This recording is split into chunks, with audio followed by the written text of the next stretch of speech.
In this video, I've built an interactive game to be played on your tabletop, just like the falling floors in the Goonies, the glass floor bridge in Squid Game, some of the traps in Indiana Jones movies. This game is designed to create a random puzzle that even the game master doesn't know the path across.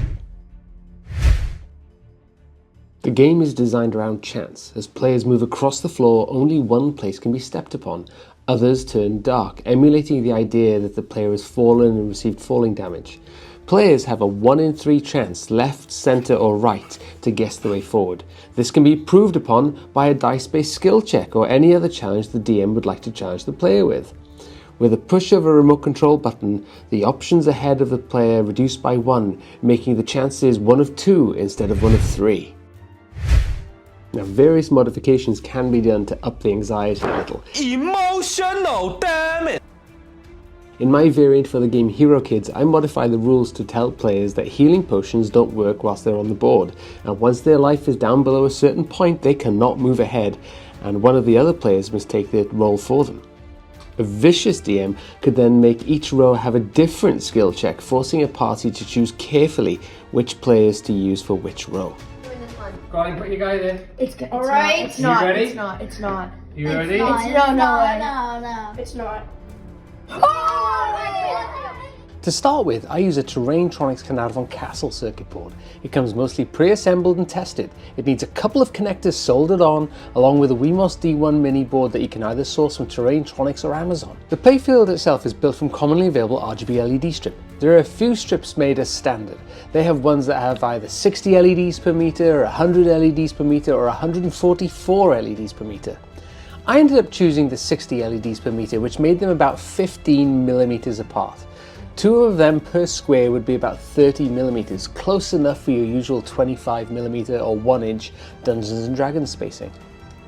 A playfield was assembled with 5 strips of 10 LEDs with the VDD power all chained together, the grounds all chained together, and then the data out of one strip connected to the data in of the next one.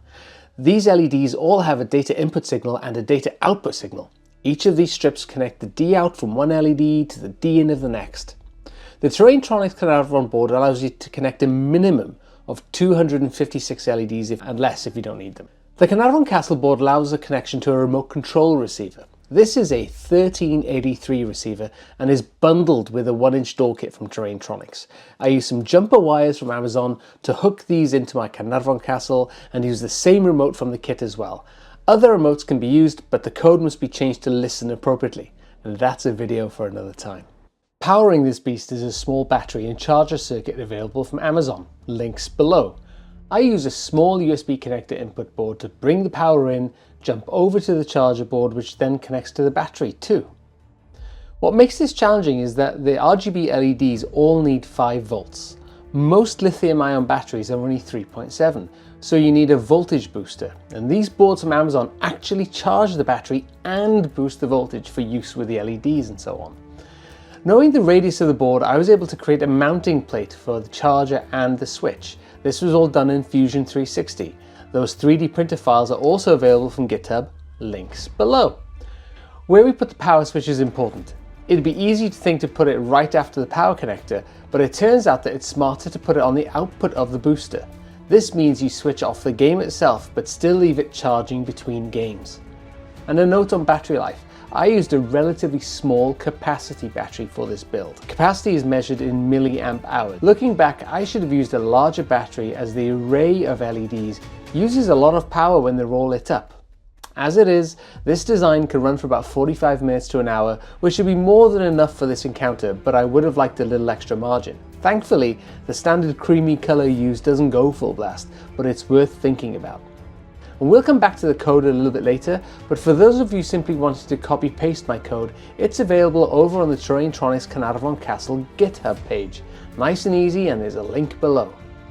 The rest of the playfield was made from foam card. I cheated, I used my laser engraver, but for those of you playing along at home, drawings to print out and cut out of the foam card are available along with the code examples at GitHub. The foam board is used to block the light, one tile leaking into the next. Additionally, a piece of smoky acrylic was then placed across the top. The acrylic was scored on the laser, and this can easily be done with a sharp blade too, but I'm lazy and I like designing on the computer. One additional thing I did was scuff the downward facing surface with sandpaper in multiple circles to achieve a diffusing effect. Once the playfield was completed, it was time to build the circular walls around the whole ordeal. For this, I wanted to create something that could be spun around on a Lazy Susan, similar to Professor Dungeon Master's Ultimate Dungeon Terrain. Terrain that can be spun around like this gives all players and the DM a look at where all the clues are on the board and so on. I used a 12-inch diameter dungeon terrain kit from Terrain-Tronics and then used more peeled foam board to build up the outer diameter. The wooden base holds everything in place, and then in layers I built up the walls one quadrant at a time. I used quadrants because I didn't want to waste foam. Sadly, this did create layers, so I decided to get out the cake decorating kit and try out using some spackle to try and smooth it out. I initially tried using a spreader that you'd use for patching a wall at home, but it was really hard to get a smooth finish. I ended up settling into using a proper cake decorating kit with this long spreading knife. The process ended up being really similar to putting frosting around a cake. From there, the entire area got a black Mod Podge finish just to get a good start on decorating everything. A few 3D printed parts were designed, and these are also available in the same Github folder.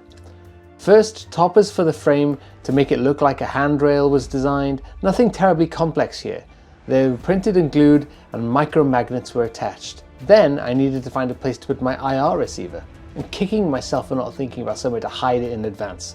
It needed to be placed somewhere where the DM's remote control can easily see it to update the playfield. One of the joys of using traditional infrared is how much the signal could be found around the room and still be received.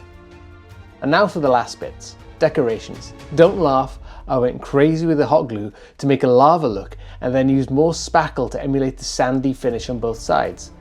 The brainy among you will know that glass is made from molten sand, but this is my fantasy world, and as I said, I suck at paint, glue and foam. And then as part of the game, I thought I'd show you how I made some signs that can be magnetically attached to each row. I glued wooden coffee stirring sticks down to card and then took a design from thenounproject.com.